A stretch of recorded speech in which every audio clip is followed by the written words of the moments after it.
Ayan, so welcome back po dito sa Denrica YouTube channel. Well, mabilisan lang po Tayo po magkokomento lamang dito sa umuusok na usapan ngayon na buwag na daw po or buwag na ba ang Uniteam. At ang mapapala nating lahat kung ito ay naganap na or magaganap na. Okay. So mabilisan lamang po ito. Well guys, una po sa lahat bago po ituloy ang content na yan, kung nagustuhan nyo po ang content na ito, baka naman pwede kayong mag-subscribe po. At salamat din po sa mga nag-subscribe na po at patuloy na sumusuporta. So yun nga po buti pa panoorin naman natin para meron tayong paghuhugutan na information. Si Vice President Sara Duterte ang tunay na estado ng Uniteam nila ni Pangulong Bongbong From Frontline to TV5. Si Brian Basa.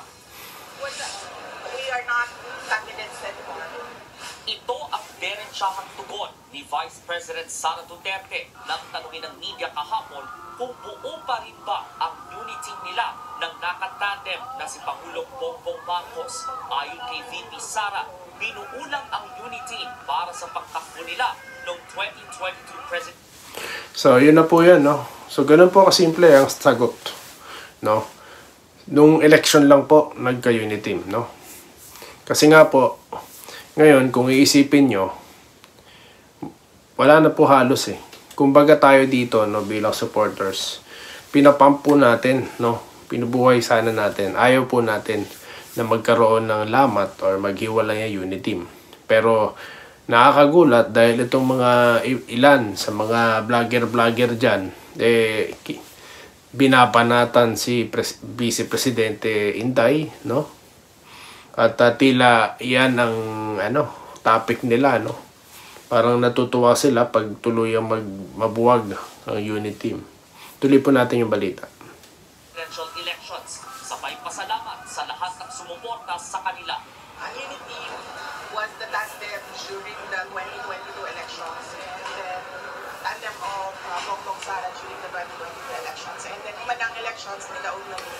And kapasalamat din sa ato ang mga kaigsuunan sa ating mga kababayan sa kanilang suporta sa tandem noong 2022. Wala pang bagong pahayag ang palasyo tungkol dito.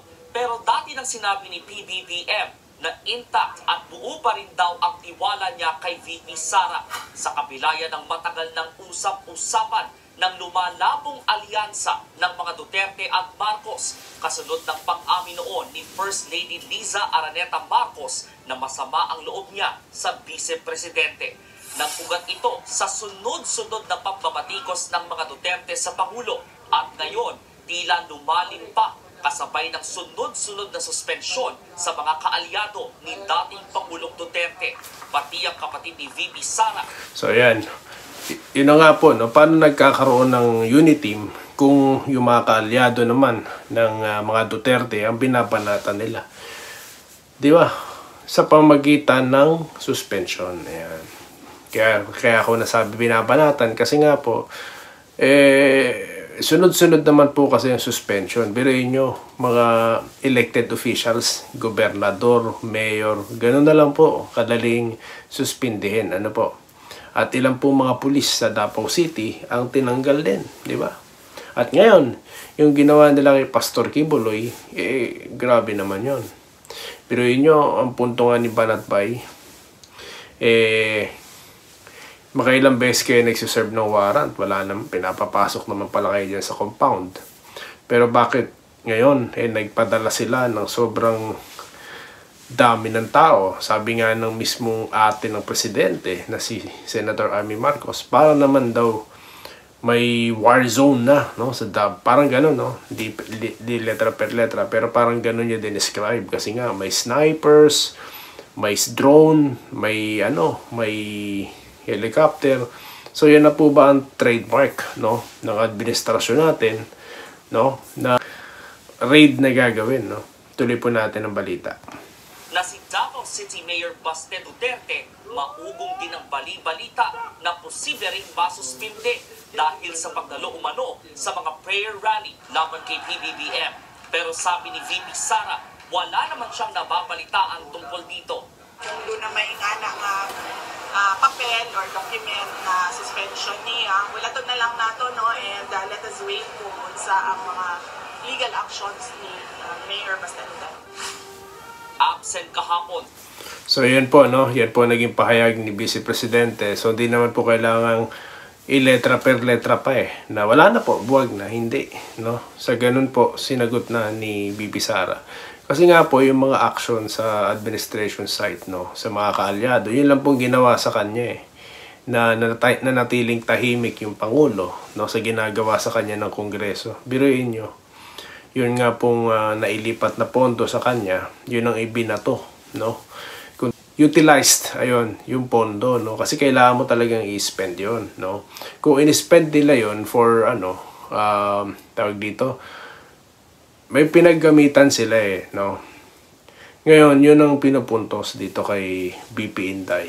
Nanahimik naman po doon yung presidente. Hindi katulad dati ni President Duterte, no? Nung binabanatan nila si Vice Presidente Leni dati, no?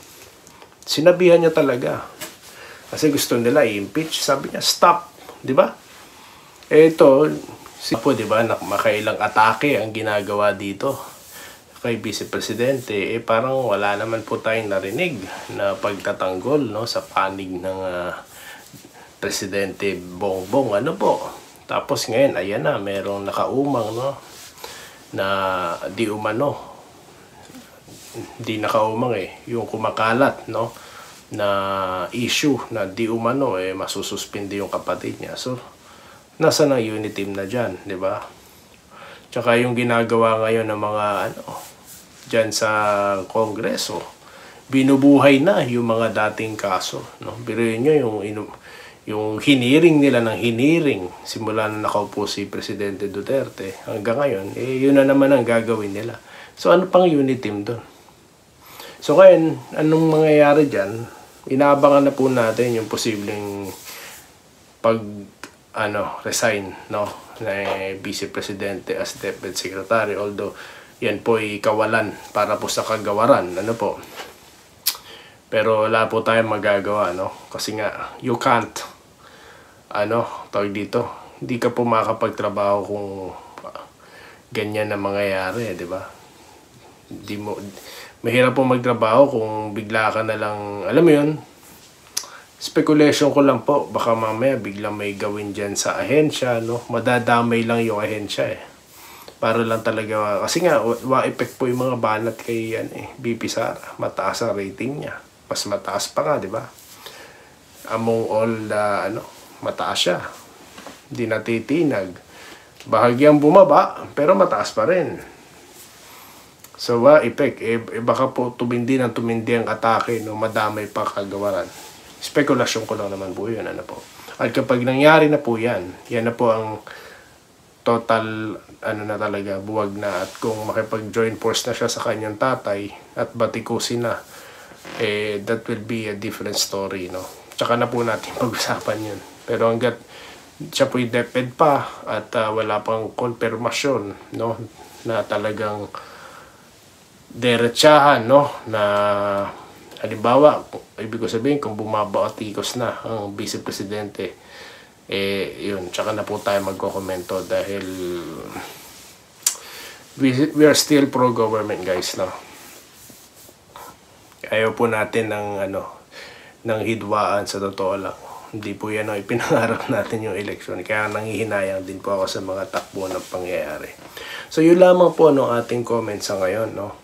At tayo po'y nakatutok dito at tayo magkokomento, po. Hindi tayo magkokomento dito ng mga hindi pinag-isipan, bara-bara for the content, no. Hindi po tayo ganun. Naglalabas po tayo dito na mapag-iisipan ng tao. So yun lamang po at maraming salamat sa inyo lahat at magkikita-kita pa po tayo sa susunod na content. Magandang araw po sa inyo lahat.